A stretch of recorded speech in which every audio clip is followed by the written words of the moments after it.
There is a conversation between self-loathe and how to preserve your reputation in the minds of everyone at some point in life. When creativity gets taken over by greed. When true success gets clouded by status.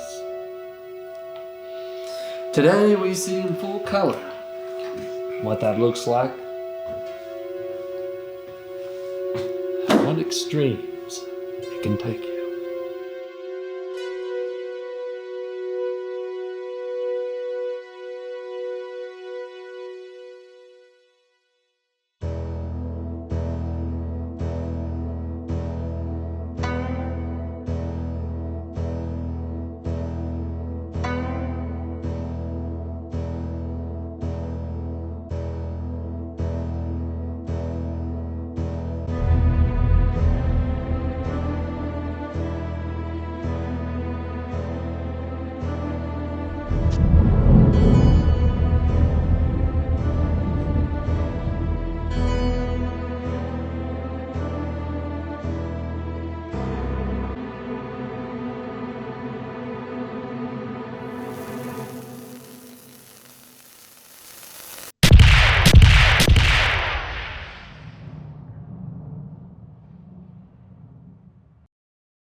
All right, Arnie.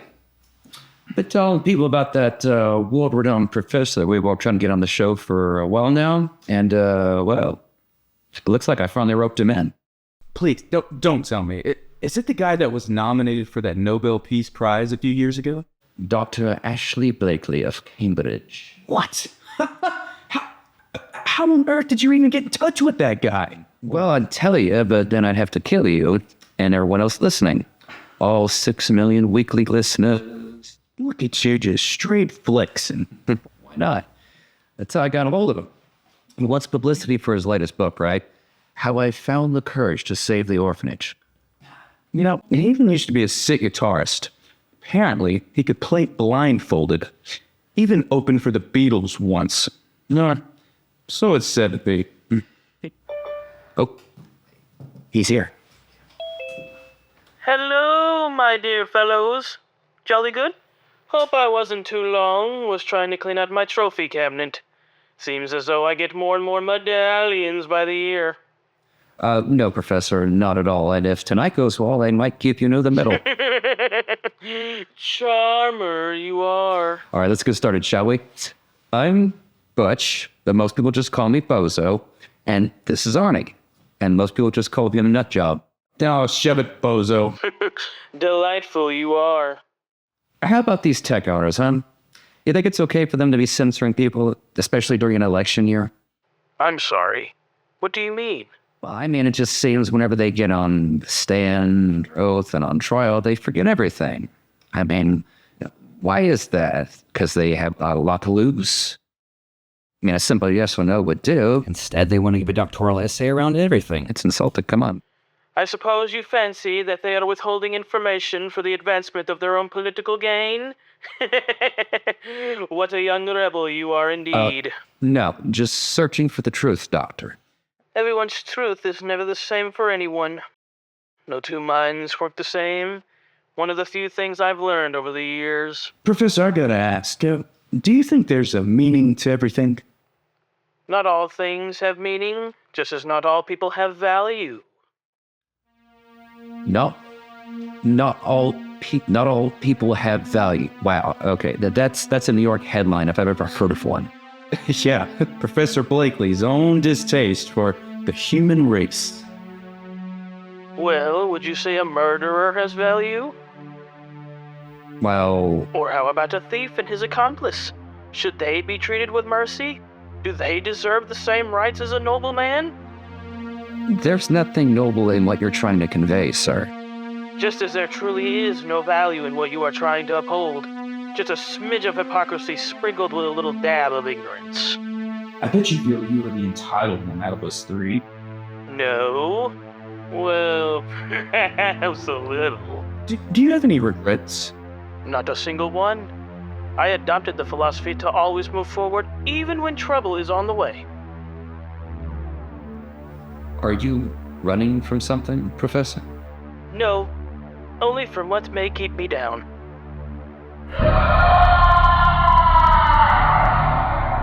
Professor, are you okay? Yes, I'm quite alright. What in the name of Dingus Gavard was that? I don't think I've ever heard of something like that in my entire life. But whatever it was, I hope it's okay. Anyway, Professor, let's keep moving along, shall we? I apologize for that noise. Let's see. Could you tell us about your experiences, traveling the globe, speaking at numerous college and universities, being such a well-respected and world-renowned figure in your field? Yes, of course. It can be quite exhausting, especially when you're too busy writing New York Times bestsellers and being the absolute best at virtually everything meaningful. I'm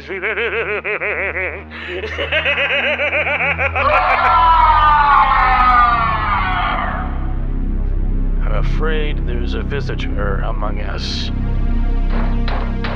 That's odd. Wasn't expecting any company. Hope you two won't mind if I check to see what it is. Professor? Oh, dilly me. What on earth are you doing here? No, please, not the books. Please, not those books. Not the boys either. Please, not the boys. What just happened?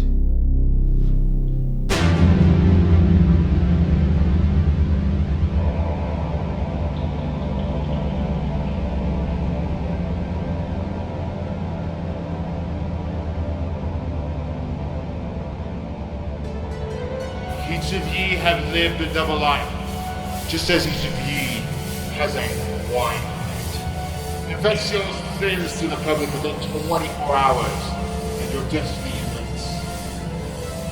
Disobey me, and each of your souls shall be mine.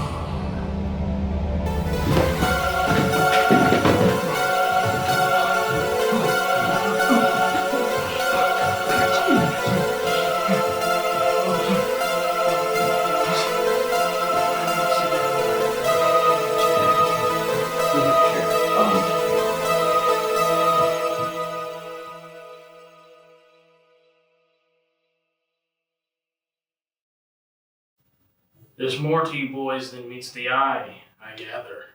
You're the one who just got their face smashed in. You know, I don't think you're that lovely genius that you've been portraying yourself to be. The ghost. What does he want with you? And with us? Okay, look, here it goes. His name was Black Cregan. He sailed the lake of Frenton Bay day and night. I was already a well-established professor and academic scholar at the time. I was looking to achieve my own personal goal and milestone by trying to see if I could outsmart this so-called pirate of terror. I simply devised a scheme in robbing him out of what he loved most in return for some wine and pop rocks. Only that these were no ordinary pop rocks. These were bombs in a can. I felt the need to prove my dominance even over a poor creature like the Cregan, but fear is not by me. What do you mean? That he just had his way with you? Wrong! He did not have his way with me. I was simply caught off guard. I outsmarted him with preparation due to my superior intellect and advanced scheme. He'll stand no chance when I decide to come back for round 3. Round 3? You can't be serious. Never been more sure in my life, my boy. But look at you. You look ridiculous. Wasn't ready! You just wait. I'll destroy him once again. How do you destroy an immortal being? When you have a lot on the line, that's when you have to hold nothing back. You must be willing to stare death in the face and laugh while doing so. I will not be outfoxed, outsmarted, or outshined. Not by a dumb podcaster, not by a simple human, or not even by death. Seems like you've made up your mind. You catch on quick. You're an imposter. I mean, look at you. You preach about saving the orphans, but you can't even save yourself. Go on. You're a hypocrite. Ah, there we have it. Was waiting for you to say it. What about you? Why did he want all of us to confess our unholy private lives to the people? You have a lot to hide as well, it seems. Not a chance. My past is cleaner than a baby's. Don't. Arnie, don't lie. We just can't pretend that we didn't take part in CC's Pizza Feces scandal. I'm sorry. I don't follow. You mean the CC's feces? Like as in man shit? Loads of it. Man shit to the moon. And back. Buzzo, please don't. No. Arnie. He needs to know. It was back in the summer of '09. There was a Corey in the House marathon playing at our local CC's Pizza. My favorite show. Oh, it was mine too. It was everyone's fake. Anyway, Arnie and I thought it'd be a funny idea if we, well, replaced their world-renowned secret sauce with Man shit? nut juice.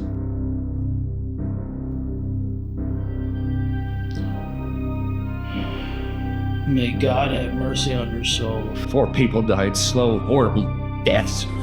2 of them are still in the hospital. 2 still in the hospital. But didn't you say '09. I know. Horrible. I know. Dilly me? But why would you do such a thing?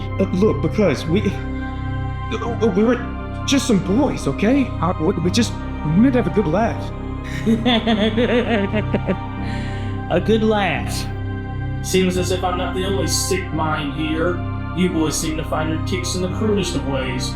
You two can choose to ruin your already meaningless reputations, but I still have a lot to offer to this rainforest of a world. You're not gonna confess no matter what. Your title's just too big to give up, isn't it? My reputation is worth fighting for. I'm gonna meet him at the graveyard tomorrow with or without you lads. Feel free to join. That is, if you have a nice pair of man balls. What does that even mean? You know what we have to do, right?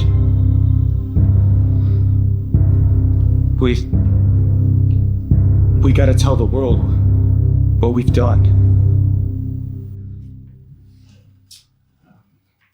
Hello, everybody. We've been meaning to get a story off her chest all night, and well, it's Yeah, we haven't been completely honest with you about our lives, about who we are, and I just wanted you to know that I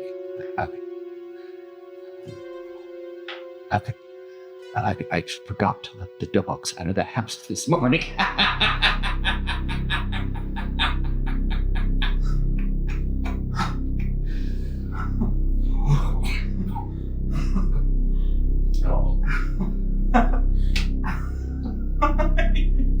You're a horrible human. I know. You know what?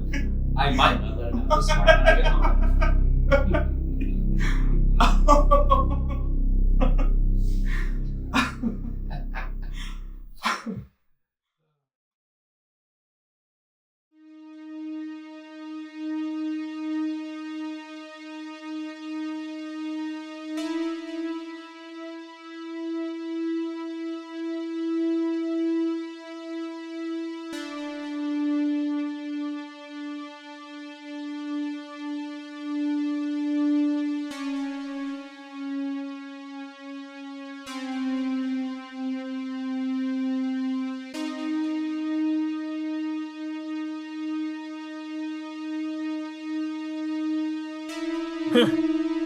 Dilly me, boys. Do you really think that sword's going to fend off the Pirate of Terror?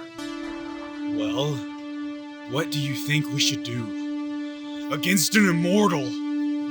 Oh no. It's not just the Pirate of Terror you two have to worry about. That'd be too easy. Right now, he is conjuring up his most deadliest power as we speak.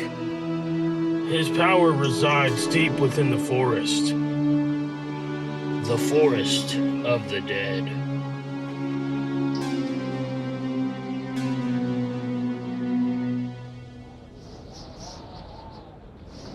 He is here.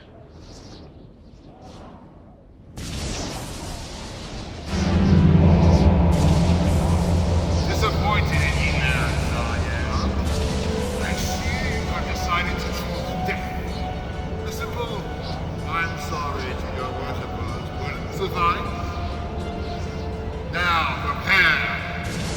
Face the most foul, disgusting creature in all of the forest of the dead. Ye here in this graveyard awaits your doom. Prepare. Oh, I think we're gonna be in for a real freak show. Have him away with us. You fat, overpaid coward!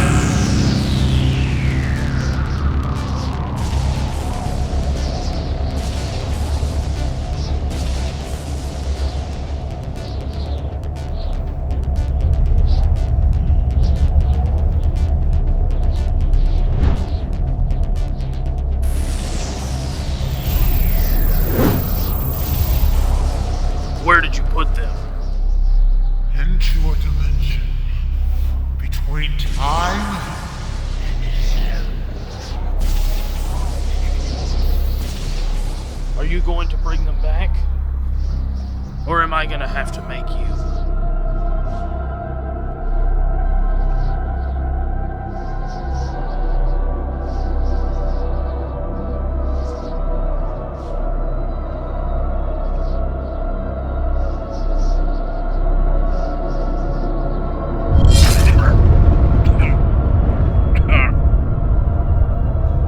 I guess it seems I am the victor over your soul once and for all. Dr.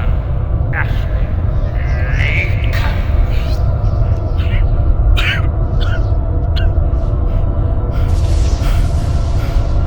You thought you could kill me, but I'm already dead.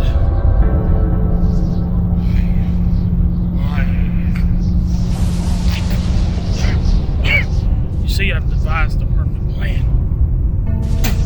I killed myself so I could conjure my spirit and come back and have the upper hand. You thought you could fight me man to man, only for me to lose my soul? No. Oh, dilly me. It's time for you to die once and for all.